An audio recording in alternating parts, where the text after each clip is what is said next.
Hello, everyone. Welcome to Wellness Wednesdays with Stephanie.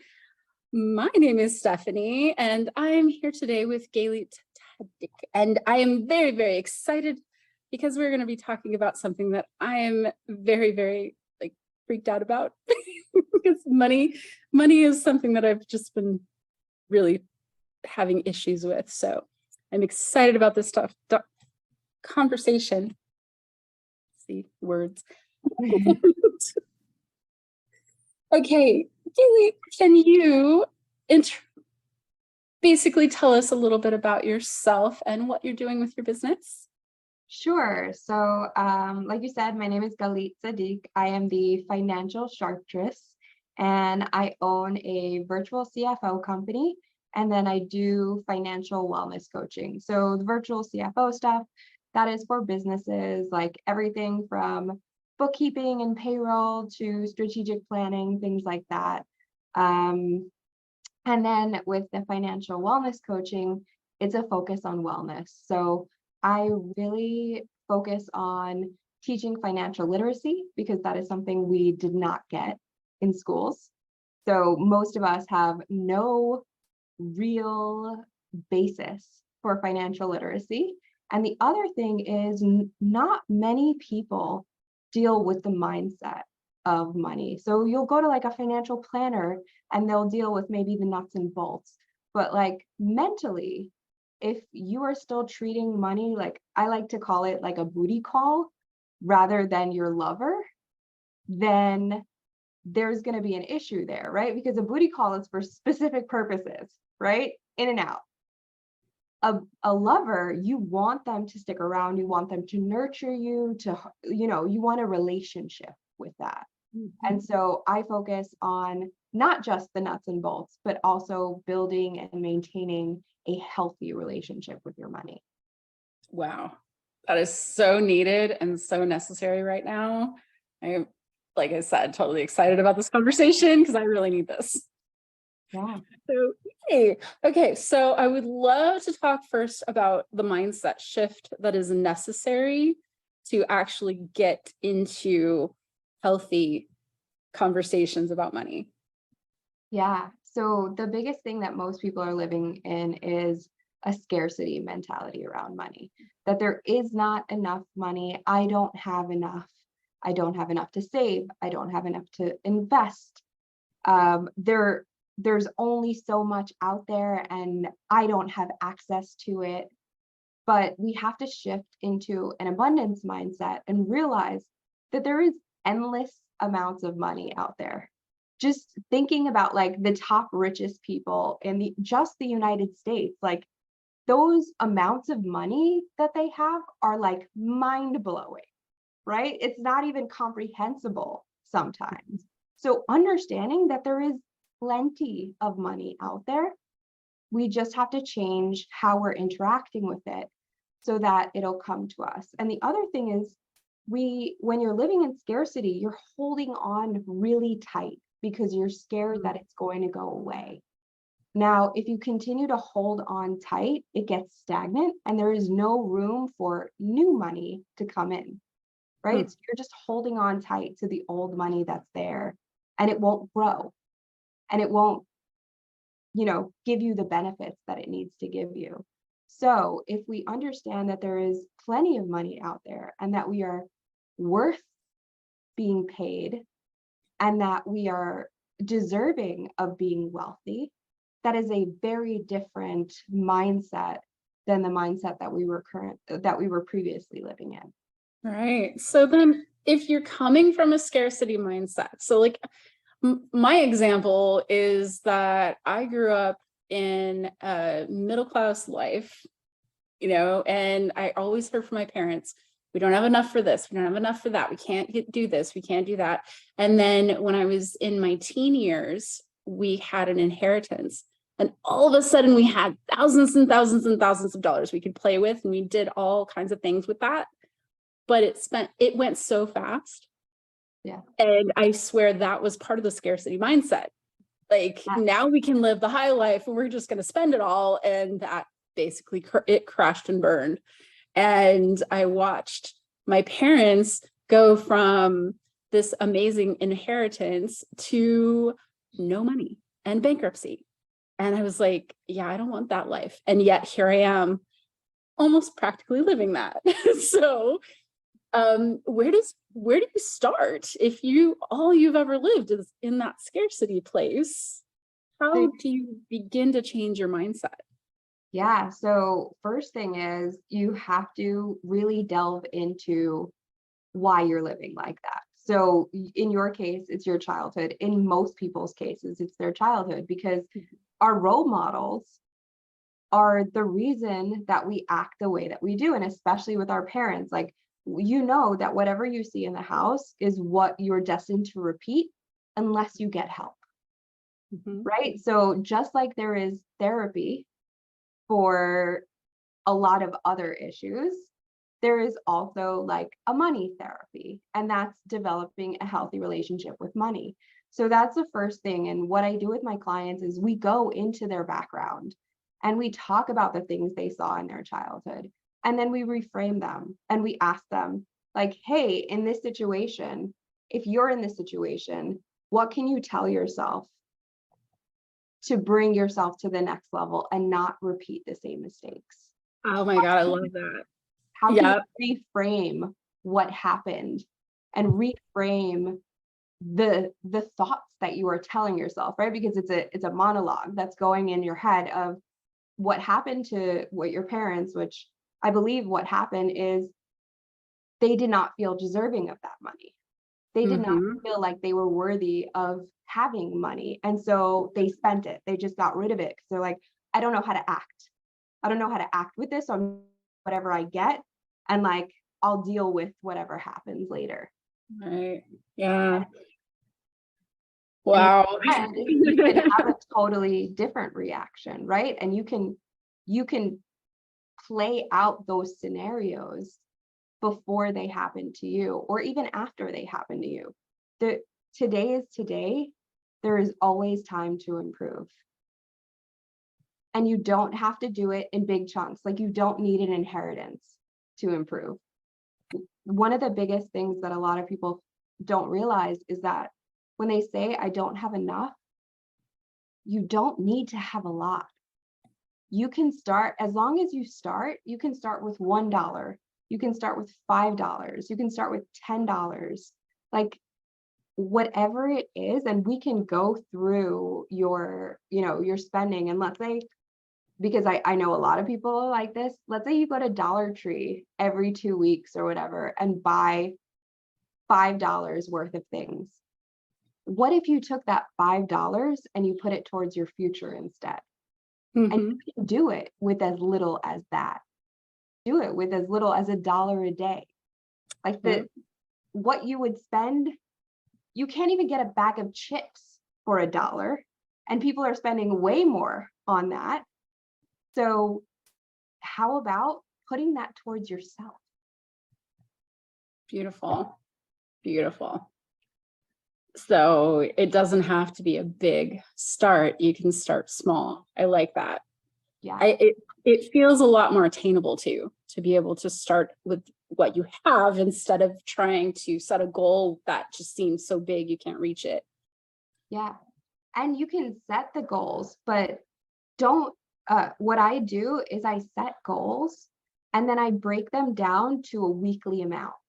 What do I need to save per week to this goal? So I'll give myself a goal and a date a year from now, 2 years from now. That way I've got 52 weeks, or I've got 104 weeks to divide the money that I need up into. And then that's more attainable. And then if I want to go even further and say, like, all right, how much do I need to save each day to reach this? And then, on top of that, there are like smart money moves, like moving your money from like a brick and mortar business, like your savings account. You can open high yield savings accounts, high interest savings accounts for no minimum balance. They're out there. And when I did that, and I did that when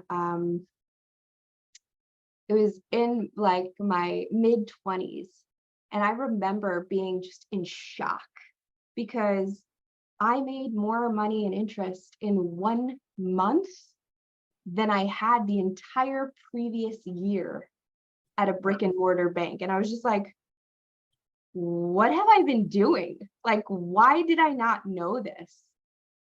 And that's when sites like NerdWallet became my best friend, because I had always been super responsible with my money. I had been saving, I had been, working so hard, but I realized that there's this other piece where I don't have to do the work. I can let the money work for me as long as I give it a job. Piece that I was missing in my early 20s. Yeah, like I was hustling hard. Had 3 jobs. I did what I had to do, but I always felt like it was just me trading my time for money and like not feeling like I was making much headway. And then when I started realizing, no, like I can make my money work for me and I don't have to always have to be the one working for it. And that was my mindset shift, and it completely changed my life. Okay. So we talked a little bit when we talked about doing this conversation, we talked a little bit about paying yourself first. Can we talk about that a little bit? And like, what is the value of paying yourself first? How do you do it effectively? Yeah. So your bills are all going to send you bills, right? They are going to make sure that they get paid. If you wait to pay yourself after all of those things get paid, there is not going to be money left over for you. So what I have people do, and this is the first thing that I have anyone do. I have them create a high interest savings account in an online bank. So go to nerdwallet.com, doesn't matter where you are, they will give you a list and compare the high interest savings account. As long as it's FDIC insured, go for it. And there are banks now giving like 4.5%. Wow. Chase or PNC is giving 0.001% on your money. So just understand, like, that's not where you want to have the money that you're paying yourself, right? Because if you want it to work for you, put it somewhere where it's going to get some interest. So the next thing that you want to do is figure out an amount that feels safe. So whether that be $5 or $10 or $20, or if it's not, even if $5 doesn't feel safe, then make it $1. If you can set up an automatic transfer from your checking account to that savings account for that amount every week, that's paying yourself first. Okay. And I want an amount low enough that you're not going to feel it. And then I want you to wait 2 months. If in those 2 months, it did not hurt you, you were still able to get all of your bills paid, everything still functioned as it should, you didn't feel like you needed to go pull into your savings for things, if it still feels good, add another transfer for that same amount. Don't cancel the first transfer, just create a second transfer for that same amount. Give it another 2 months. And you're going to keep doing that until it hurts, until you feel it, until all of a sudden, like, oh shit, my bills didn't get paid this month. I think I need to pull out a savings. And then when that happens, only cancel the last transfer. Don't cancel all the transfers. Just cancel the one that made it a little too uncomfortable and it felt like your needs, your housing needs and your food needs and stuff like that didn't get covered. Got it. Okay. And once you do that, what happens is, and I did this myself, and I realized this, I started in my 20s, and I realized, like, at the end of a year, I was saving almost $1,000 a month without even feeling it. Why? Because when there was less money in my checking account, I just became more intentional with the money that was there.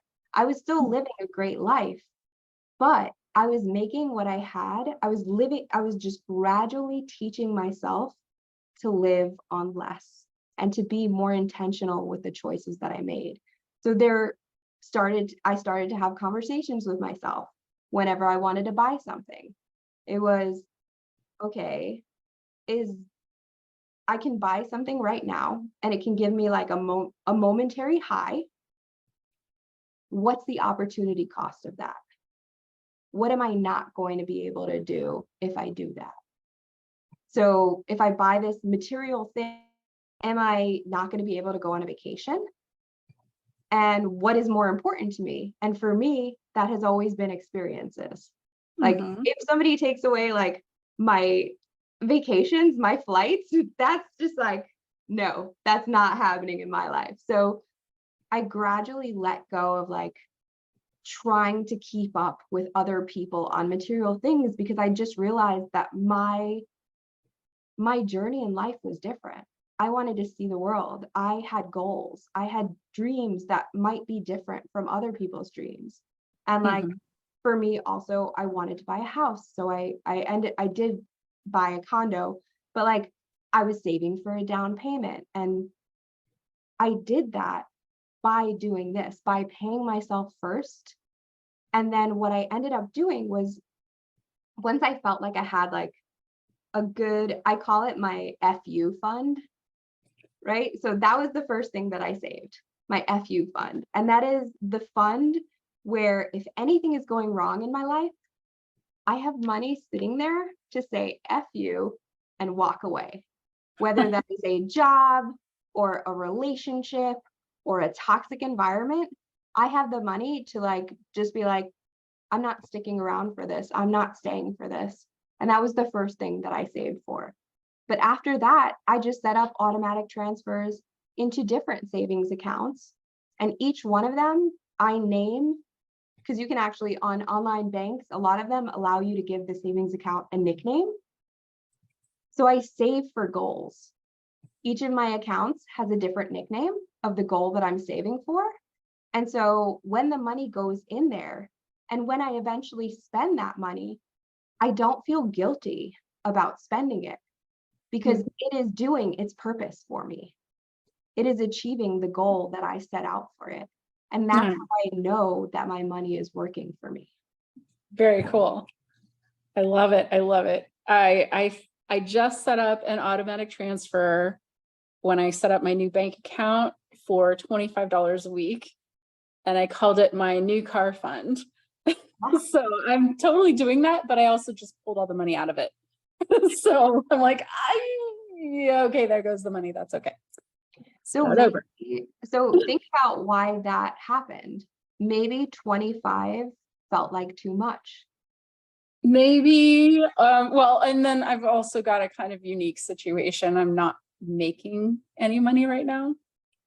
So that changes things quite a bit when there is no income. So how can you get out of scarcity mindset when you have no money, when you're actually not making money? That is extremely challenging.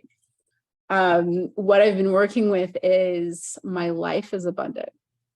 Love is abundant. I always have food. I always have support. I've always got everything I need, really, because I have this amazing partner and things are changing in my life, certainly, but also opportunities are right in front of me. Yeah. You know, like the podcast and opportunities in the business. And, so all is well, even though it's a little scary, all is well. Yeah. So another thing that you can think of is money is just a form of energy exchange. And your biggest resource is your resourcefulness. So as long as you have your resourcefulness, you'll be fine because money was invented to exchange goods and services. There are so many ways that you can function without having an income. So yes, there are a lot of things that you can't. But there are a lot of ways that you can find money or barter, right? Mhm. Because you don't necessarily have to get everything you need. You have skills and you have talents, right? That's what jobs are. You've got Sure. skills and you have talents, and you give over your time to someone else for money. Mhm. So you can choose to use your skills, talents, and time in any way that you want. And you can, let's say you need, and I've done this, let's say you need training, or you need a service like a massage or something like that.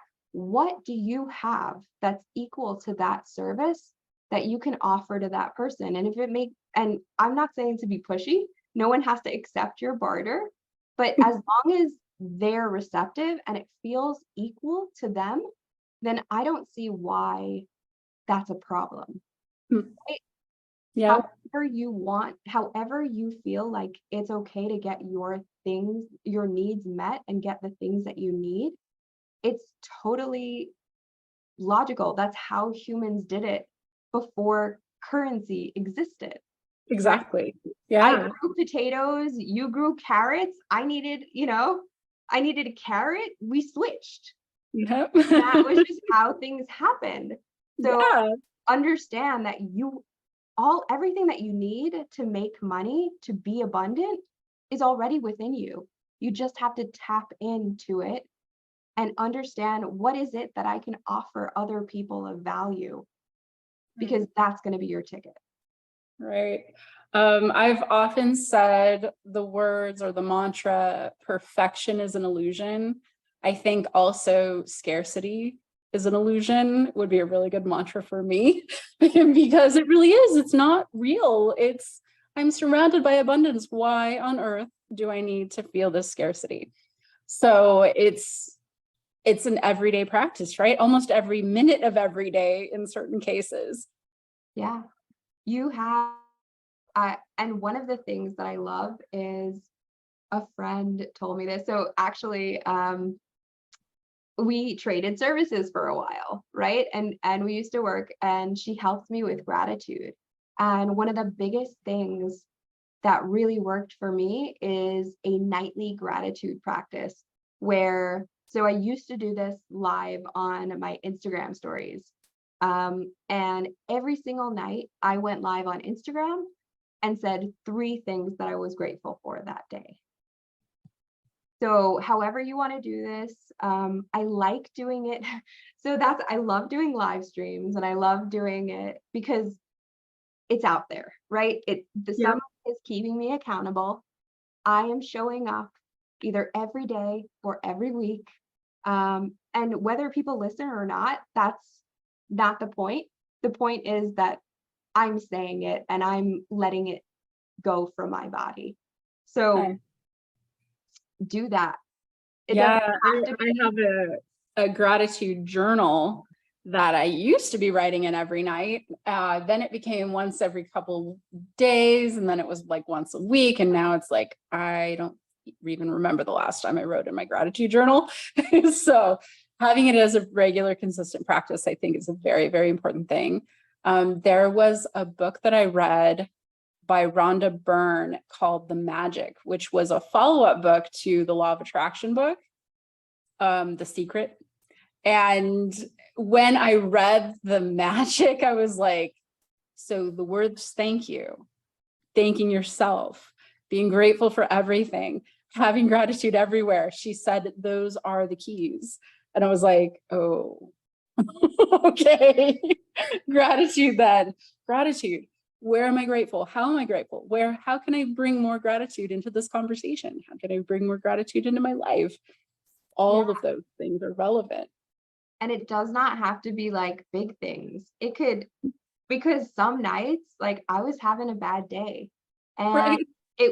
I'm grateful that I had water to drink today. I'm That's what I was grateful gonna say. I that have a glass I of got water. out I'm of grateful. bed. Yeah, like it, but picking 3 things every night and like holding myself accountable because other people were going to potentially see this, that for me is super important. I love accountability partners. And one of the things that I suggest everyone does, if you're trying to work on your money, is get a money buddy. And you don't have to tell them exactly what's going on, but it should be someone that's going to hold you accountable to the things that you say you're going to do. And it should be someone that you meet with on a regular basis. So that could be like 10 minutes a week. But I strongly suggest that you keep in touch regularly, because I think that's where a lot of accountability partners like drop off. If it's too long in between sessions, you forget, and it gets easy to not do things. But when you know, oh my God, I'm seeing this person on Friday, or like we have a phone chat or a text message check-in, and like I have not done anything, it lights a fire under me to be like, okay, I'm gonna do one thing at least. And then that turns into 2 things or 3 things. Right. That's awesome. How do you find an accountability partner? Is it really just talking to people about your goals and finding the person that is maybe working on the same kind of thing? Yeah, and actually, ideally, it's somebody that has like complementary skills. So not necessarily, because you want to teach each other things. So if like you're really good at saving, but someone else is super good at investing, but not that great at saving, if you guys become partners, you can help each other in the places where you're weak, right? If you're weak in an area and they're strong in an area, they can help you bridge that gap, and you can do the same for them. So you can find them in Facebook groups, you can reach out to your friends, you can just like put out a post on Facebook, Nextdoor, Threads, whatever, however you're communicating with your friends, family, people. Just put out a post and say, hey, look, I have these goals that I'm trying to achieve. I need an accountability partner. Does anyone have goals they're trying to reach and needs an accountability partner? And can we talk? Nice. Okay. I like it. Okay. Let me see. So one of the things that you mentioned was having a system to embody the shark in our own finances. So this kind of dials into your business and what you're up to. So can you go a little bit into detail about what that looks like? Yeah, so I love sharks. I was the kid that watched Discovery Channel and National Geographic and knew everything about underwater world. And I was deathly afraid of sharks. I became a scuba diver, and for the first 4 years of scuba diving, I had not seen any sharks in the wild. I was terrified what would happen when I saw a shark. I was like, they are so powerful. They can smell a drop of blood a mile away, like the whole story that we tell ourselves. Yeah. And I was like, I have to be safe. And if I'm going scuba diving, what is going to happen the first time? I'm going to see a shark at some point. What is going to happen to me the first time I see a shark? I'm probably going to freak out and hurt myself. If the shark doesn't hurt me, I'm going to hurt myself. And so I decided I would go all in and face my fears. And I went on a shark dive where there were no cages. It was just me at the bottom of the ocean with like 30, 40 sharks just swimming around me. And what I realized on that dive is they were so beautiful and so sleek and did not give a crap about me. They had no care about me. They did not want to eat me. I did not feel terrified. And then later, so the beginning of the dive, we were all like on the floor with the sharks on top, because sharks tend to like hunt from the bottom up. And so if you're on the floor, it's less dangerous. And then after like the sharks had calmed down and they got used to our presence, they had us like rise up and just swim amongst the sharks. And I was like, oh, this is like epic. I do not feel scared at all. And on my following dives, like pretty much everywhere I go, I see at least one shark. And it's kind of become something that I really identify with. And I've taken so many things from shark. So contrary to popular belief, shark does not mean being a heartless, cold-blooded predator, right? It just means that they take advantage of opportunities. Mm. They're adaptable and they navigate through situations in spite of their fear, right? If they were to not do something, they were to not go after food because they were fearful all the time, they wouldn't be able to eat. If they thought about, because we say like in the ocean, like there's always something bigger, right? So if they had to think about that all the time, then they wouldn't get anything done. They go out of their comfort zone. It means asking questions and not just accepting the status quo. They're curious, they're inquisitive. So they go out and learn things, and they are sleek and they are streamlined, and they make sure that they get things done in the best way, the easiest, most efficient way possible, right? They're not out there expending extra energy. They are doing what they need to do to get their needs met. And so I created a shark framework for your money. And so each letter of the word shark means something to me. So the S is sleek and streamlined. So they are perfectly streamlined for maximum efficiency, and your money should be too. So that's finding ways to simplify managing it. You don't want it to feel overwhelming or time consuming, because then you won't do it. So automation is really important. The H for me is a high performance lifestyle and work style, which is focusing on certain things like clarity, energy, courage, productivity, and your influence. So you got to be super clear about what you want. You got to have the energy to get it. So eating well, drinking enough water, exercising.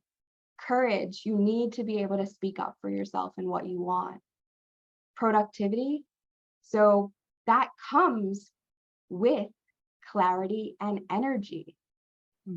Influence, when you give people of your time and attention, people respect and admire you and want to help you in return. So that's what influence means to me, like help others, because then when you need that resource, they'll be there for you because you gave of your time willingly and freely.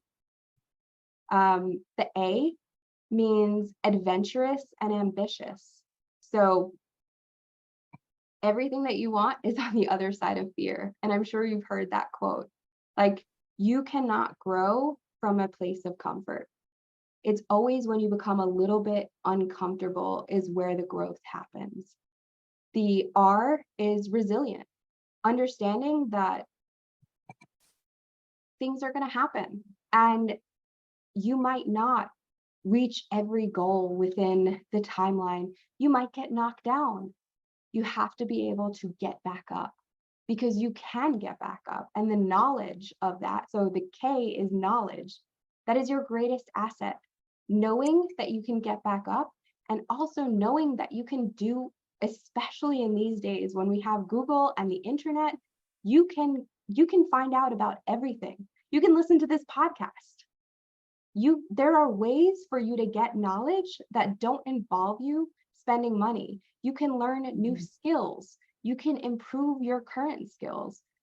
Knowledge is one of your greatest assets. So seek that out. Ask questions. Okay, beautiful, beautiful. I know that's a lot.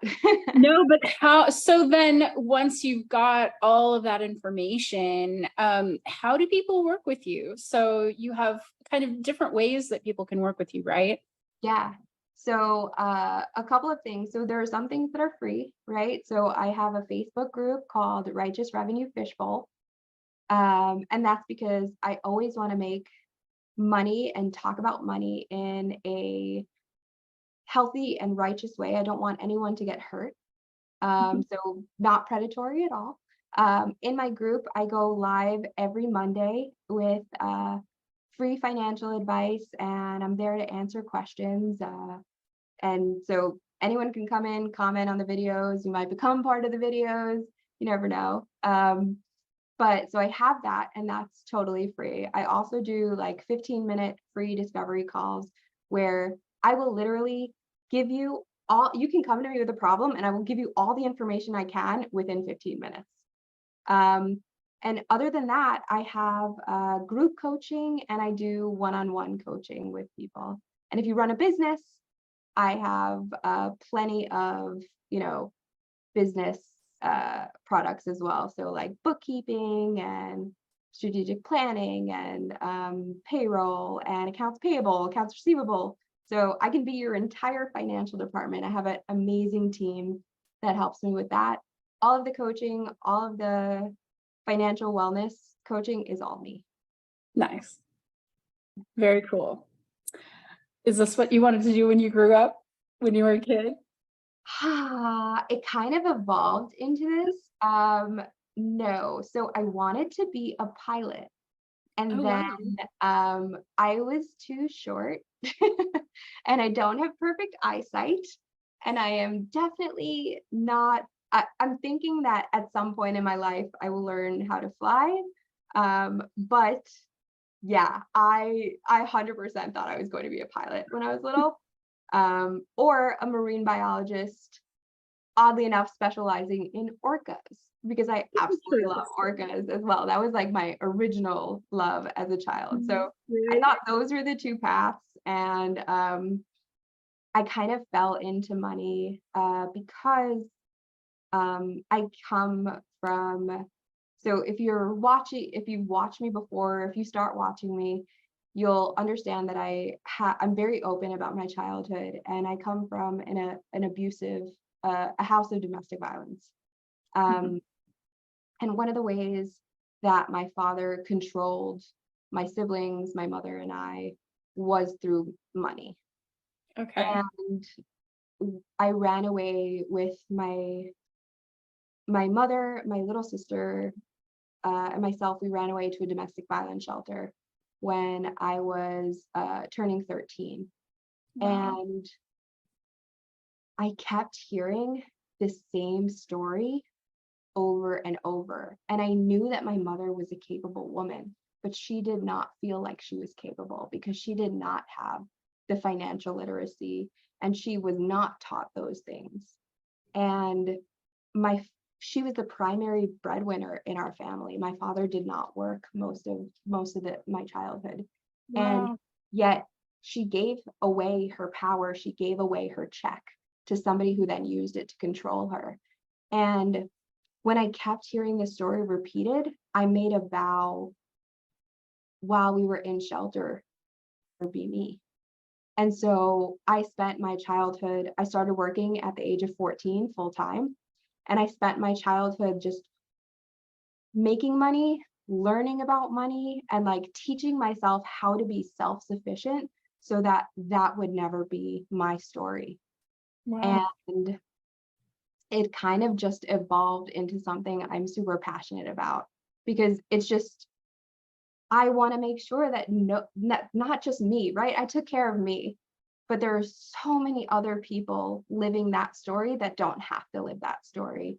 And Mhm. I can be that change. I can be the difference in their life. And that is like I think it's the last 5 years I have been going live every single Monday on Facebook. Like Wow. it's just I just want nobody else to have to go through what I went through. And I know that people are still going through it. So if I can give just a little bit, if I could be like a little bit of a beacon of light or make a little bit of a difference, that matters to me. That's beautiful. Thank you. Oh my goodness, Galit, this has been such an amazing and important conversation. Is there anything else you want to share? Any final thoughts? Any like inspiration? Anything at all?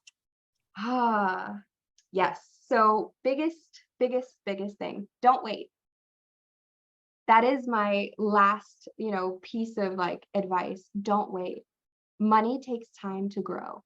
If you are looking at generational wealth, you are looking at needing the time. So if you start today, it does not matter how small the steps are, as long as you're moving forward, because you're going to get somewhere. Wherever you are today is fine. What matters is that you're making a movement towards a better tomorrow. And it can be small. I actually recommend that it's small changes. I do not recommend trying to change big things. I do not recommend trying to make huge, huge savings all at once, like, or just putting a chunk of your money into an investment. Like, I want you to do it regularly in small amounts, because then you are not trying to time the markets. You are just consistently getting better. So that, and then I want to let people know how they can reach me. So I am Financial Sharktress Galit Tsadik on Facebook, Financial_Sharktress on Instagram. I'm on TikTok, all the social media outlets. My website is financialsharktress.com. And you can reach me at galit@financialsharktress.com if you'd like to email me. I am always open to hearing from you, and I want to be a part of your journey going forward. Excellent. And you will be able to find all of the links and contact information for Galit on all of the places where we're posting this. So it'll be on YouTube as well as in your podcasts. So I'm so excited. Thank you, thank you, thank you, thank you. Oh, thanks. Oh, and you just reminded me, I have a YouTube too, where all like a majority of my Money Mondays are, and now they're live on YouTube. So they're there every Monday I do it at 9 p.m. Eastern, because I started it when I was in New York, and I'm just trying to be super consistent on the time. So right now that's 6 p.m. in Arizona. But we're on like Pacific Standard Time right now. So it as long as you do it like 9 p.m. Eastern, you'll find me. Excellent. Yay. Cool. Okay. Thank you again. This has been so, so important, so necessary. And I think the beginning of something completely amazing, because today I went on Amazon and bought myself a money budgeting calendar. So I'm personally taking the steps in the direction of creating more abundance in my life. So this is perfect timing. That's awesome. Yay. Yeah. Yes. Thank you so, so much for having me. I really appreciate it. Definitely. Woo.